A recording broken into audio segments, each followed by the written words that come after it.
mengajarkan soal cyber ini, cyber space and digital diplomacy. Paham nggak kalian itu apa artinya? Sama, saya juga nggak paham. Orang sedikit-sedikit bilang ini cyber army, cyber war, macam-macam. Tapi melihatnya hanya tweet war gitu. Nah ini yang ada salah paham. Nah karena misalnya bicara tentang ruang cyber bukan hanya terkait perang sosial media. Cyber itu lebih luas dibandingkan sosial media. Sosial media itu bagian hanya salah satu bagian. Oke. Itu kenapa gerak? Nah ini kan jadi serangan cyber ini kan peta resiko ya. Jadi likelihood kemungkinan terjadinya serangan terhadap negara-negara tersebut sama impactnya. Ya sebenarnya ini impactnya masih belum terlalu besar. Nah nanti kita lihat apakah bisa melewati ini skala 0 sampai 100. Ngelewatin nggak? Mungkin nggak? Nanti kita lihat. Oh, yang maksudnya impactnya tinggi gitu ya? Iya, impactnya tinggi. Nah ini kan ada yang bergeser, ada yang turun. Iya. Oh berarti kalau turun berarti berhasil gitu kan?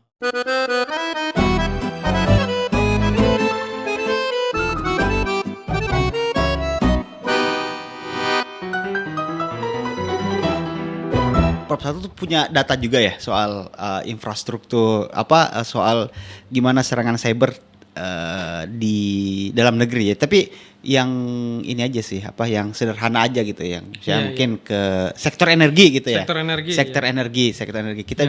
Kita mau lihat gitu seperti apa sih sebenarnya. Nah, ini dia nih. Nah, ini misalnya ini tools yang saya ajarkan ke teman-teman mahasiswa misalnya di kelas juga, misalnya ngecek apakah infrastruktur cyber suatu negara lebih spesifik, misalnya kemudian kita lihat sektor-sektor tertentu, misalnya kemudian di sektor tertentu misalnya kayak minyak dan gas, itu siapa sih yang ngelola, harusnya infrastruktur cybernya siapa yang megang misalnya. Misalnya kita anggap saja Pertamina, coba kita cek ya. Oke.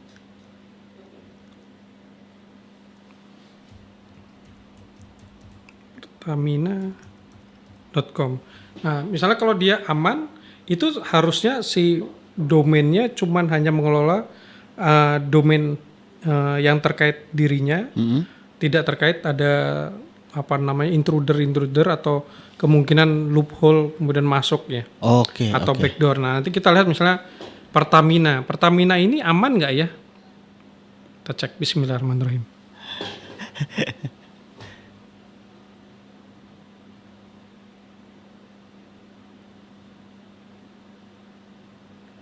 Nah, ini bisa lihat.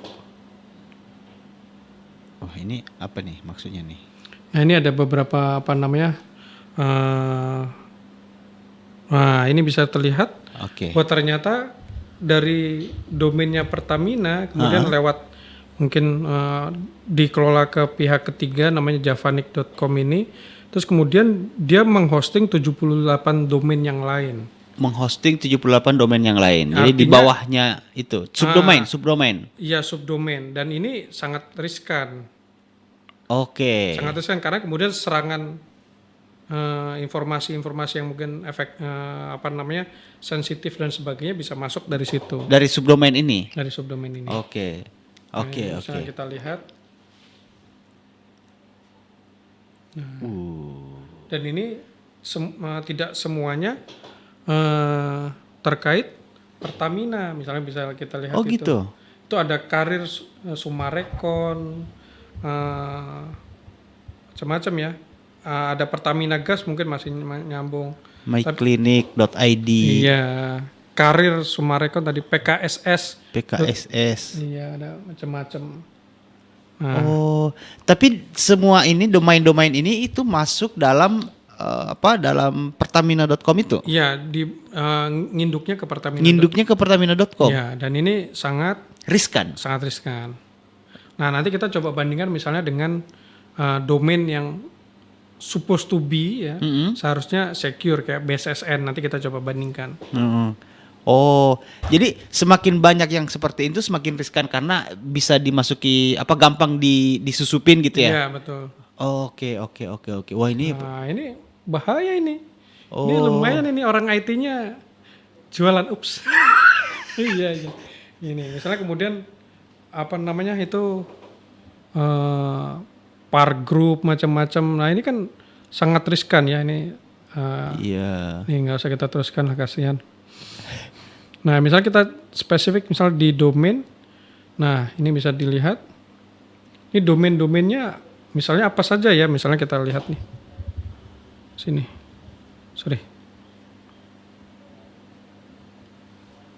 Sorry di domain. Type domain. Nah sorry. Oh dia masih gerak. Sorry maaf. Dia masih nyambung, bisa dapat IP address macam-macam. Oh bisa dapat. Bisa ya dapat. Jadi berarti ini ya apa riskan ya buat Pertamina nih. Pertamina aduh gimana nih? Aduh, nanti ya silaturahmi lah kita nih. Iya silaturahmi. Bisa kita cek juga misalnya kemarin ada ledakan kilang minyak atau apa. Iya benar. Apakah bukan serangan cyber? Katanya kena Accident, petir iya. macam-macam. Tapi betul nggak misalnya? Nah ini misalnya kita bisa zoom.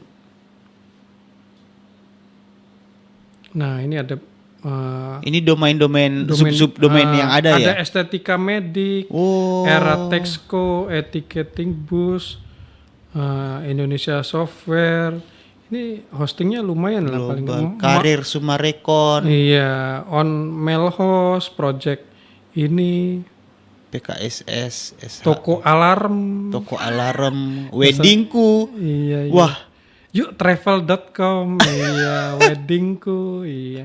Ini kok siapa ya? Kelapa-gading.com. Nah, ini kan sangat riskan. Ini seharusnya kayak domain ini kan ya namanya Pertamina itu gede gitu kan. Yang mengelola gas, yang mengelola energi kita gitu. Minyak dan gas. Misal kemudian kita bandingkan dengan di sektor energi yang lain kan apa? PLN ya. PLN tuh apa ya? pln.co.id ya, kalau salah ya.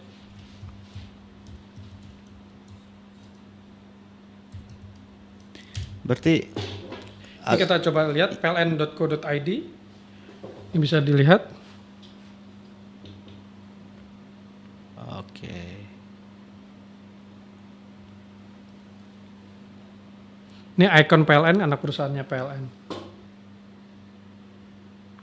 Wih. Nah, ini ada beberapa yang nyambung sama PLN, tapi ada beberapa juga yang enggak nih. Wah, tapi ada PLN Kalteng, oke lah. Iya, PLN Jaya, ya, Bukit Asam. Bina Niaga enggak juga ya. PLN Jaya mungkin masih oke. Rembitan kurang tahu apakah. Jateng, PLN Jateng, Desa Kuta, Sambungan, PLN Bali, Komets ini masih masuk. PLN. Petik macam-macam kena petir ya. Balmon Tangerang dan sebagainya. Nah, ini cukup riskan sebenarnya walaupun kemudian kita bisa lihat di sini. Terus yang lain misalnya terkait energi juga. Kalau kayak riskan begitu yang paling beresiko untuk mengintercept itu apa? Malware kah atau device apa sih namanya tadi? Website defacement. Website defacement ya kah? banyak. SQL. Oke. Ya, bisa banyak. Misalnya tergantung kemampuan hackernya ya. Oh tergantung kemampuan hackernya. Dia bisa memasukkan apa gitu. Ya. Tapi kalau udah kayak misalnya Pertamina tadi itu dalam kondisi seperti itu sangat riskan gitu. Sangat riskan. Ada 78 titik bolong. Oh itu disebut sebagai titik bolong ya, yang bisa dimasukin ya. Karena kita coba cek BSSN ya. Iya. Ya mudah-mudahan BSSN aman lah.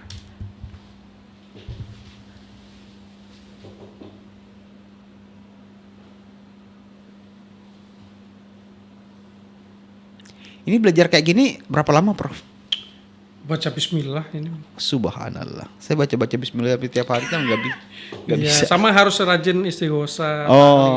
Ini jangan dilewatin lah. Oke. Nah, ini kita bisa lihat nyambungnya antara Lemsanak sama BSSN. Lemsanak kan merupakan institusi sebelum benar, sebelum BSSN. Artinya aman. Aman. Idealnya itu seperti ini. Seperti ini. Kita coba cek Polri. Mohon izin dan mohon izin ini ya Polri kita coba.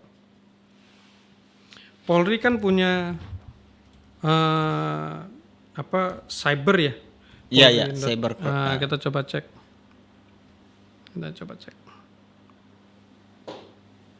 Wah, semuanya mail protection.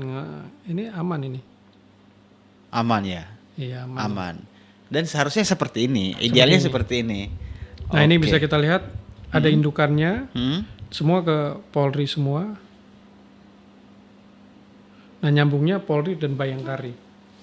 Oke. Dan itu semua related ya. Related, benar. Maksudnya secara sengaja gitu dibuat dibuat seperti ini Ya, subdomainnya. subdomainnya. Jadi kayak misalnya tadi itu kan kayak di Pertamina tuh muncul apa ya? Yang toko onwedding.com. Iya. Itu kenapa ya, Prof? Nggak aware. Apa? Ah? Bisa kemungkinannya ada dua. Satu tidak aware, yang kedua sengaja jualan. Atau ada orang iseng gitu ya? Ya makanya kalau tidak sengaja ya mungkin ya dia nggak aware ya nggak paham security, Heeh. terus kemudian ya membiarin terus kemudian ada orang iseng masuk. Oh, Atau kedua bisa jadi ada in-house trading. In-house trading. Ya jadi ada yang berdagang gitu Heeh. di dalam. Orang IT-nya kemudian jualin. Oh. Nih kapasitas server kita besar loh. Oh gitu. Iya, jangan daripada nyewa lagi mending Mending ke kita. sini. Iya. Hosting ke sini. Hosting ke kita. Misalnya tinggal dihitung nih. Satu domain dengan kemampuan powerful misalnya sekali nyewa berapa nih? Misalnya nggak usah mahal-mahal lah, setahun misalnya 100 juta. Berarti kan kalau 100 kali 78 ya lumayan lah kan. Apalagi bisa jadi direksinya nggak paham IT. Iya. Komisarisnya tidak terlalu paham IT. Iya. Ya alhamdulillah. Iya, alhamdulillah. Waduh, ngeri sekali ya. Iya. Ini maksudnya ngeri sekali sama Pak Saltut gitu. Iya. Ngerinya karena kan kayak gini, informasi seperti ini kan sebenarnya sangat mahal gitu, Prof. Karena ya mungkin ada orang mau iseng, mau apa, itu kan harus bisa mengakses ini kan. Iya. Harus bisa melihat, oh ini bolongnya ini ada di pintu belakang, bolongnya ini ada pintu selatan gitu. Ini kan Iya. bisa terakses, terlihat, gitu. Iya, ya. bisa terlihat gitu. Bisa terlihat. Termasuk kalau misalnya dengan software seperti ini kan kita bisa tahu nih posisi IP address-nya si servernya di mana misalnya. Kita bisa tahu posisi IP address, nanti bisa kita cek location-nya. Oh, ternyata lokasinya di sini. Makanya kemudian mungkin Mas Mabur atau sahabat-sahabat tahu ada beberapa serangan ya, serangan secara fisik ke misalnya server tertentu di lokasi tertentu, di gedung tertentu, lantai tertentu, di kamar berapa, kan server itu ada laci-lacinya, di laci berapa dihilangkan misalnya. Oh. Bisa ketahuan. Bisa ketahuan ya. Ketahuan. Wah. Ini apa ya? Ini ya agak ngeri-ngeri sedap sih kalau lagi lihat ya. agak ngeri-ngeri sedap. Tapi ini kan tadi lembaga. Kalau secara personal misalnya di handphone gitu, Prof. Bisa. Orang bisa gitu mengintercept gitu. Mengintercept sangat mungkin. Secara ya intercept. Sangat mungkin ya. Ada banyak cara. Misalnya itu tadi secara prinsipnya kan sadar atau nggak sadar. Terus kedua sebenarnya menghacking mesin itu relatif lebih gampang. Mesin apa maksudnya nih? Mesin menghack gadget misalnya. menghack ini atau menghack komputer atau pakai paling gampang nih. Seringkali kan misalnya kita fakir kuota. Iya. Terus datang ke suatu kantor atau suatu tempat minta wifi ya, oke. Nah, wifi itu bisa dijadikan alat untuk menggrab informasi. Misalnya dia pakai yang seringkali itu kalau untuk bisa ngakses itu ada website yang harus kita login dulu. Oke, iya. Nah, Saya kayak di hotel gitu ya. Ya. Biasa kan kayak di nah hotel itu gitu. sangat rawan. Oh. Karena kemudian itu bisa jadi backdoor dan kemudian menyerap semua informasi yang ada di device kita. Ya kan biasa tuh kayak di hotel ya, misalnya contoh apa ya, Oyo gitu ya. Iya. Enggak, contoh. Iya, Itu kan masukkan ID ya kan, nomor hot, biasanya kan nomor kamar. Kemudian ada ininya kan pakai itu dulu tuh. Nah, biasanya. itu bisa cara paling mudah. Oh gitu ya. Iya. Nah, hati-hati nih teman-teman sekalian ya. Yang sering nginep di iya. Iya, makanya nginep di Red Door saya sama aja. Ini nih. Jadi tapi selektif. Nah, secara inilah bro, kita kasih tips dikit lah ke sahabat-sahabat sekalian gitu. Kalau misalnya pun harus memakai wifi di luar gitu, misalnya ke warung, ke warkop, kemudian pakai wifi itu memang apa yang harus di ini gitu, atau lebih umumnya lagi bagaimana supaya kita bisa save gitu, data-data kita bisa aman gitu. Ya, kalau saya ngajarin teman-teman mahasiswa terkait keamanan cyber secara personal, ada satu prinsip dasar. Apa itu? Murah kok minta selamat. Murah Jangan kok. pernah berpikir murah kita dapat selamat ya. Oke. Apalagi gratis. Iya. Minta selamat itu innocent, susah. Ya hampir nggak mungkin. bisa ya, mustahil. Pada saat sesuatu itu free, gratis, berarti ada resikonya. Ada resiko. Ada resiko. Ada yang kita tukarkan. Oke. Ya, kita tukarkan bisa jadi nilai value informasi kita, informasi pribadi macam-macam ya. Atau yang lain misalnya. Itu prinsipnya. Jadi kemudian pakai Facebook gratis nggak? Gratis. Iya, berarti kan ada resiko yang harus kita tukarkan. Wah.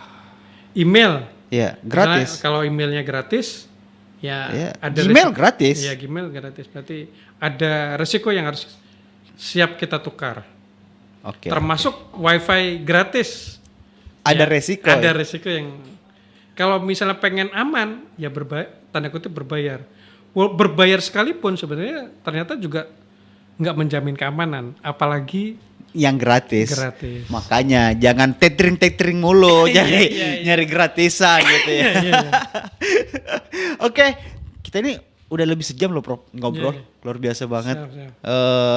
Dan kayaknya masih banyak gitu yang serius, masih banyak yang ingin ditanyain. Padahal kita pengen apa ya, masih pengen buka website tadi itu. Iya. Ke bank misalnya ya kan. Bisa, Tapi kan ya nanti minta deh nanti ajarin.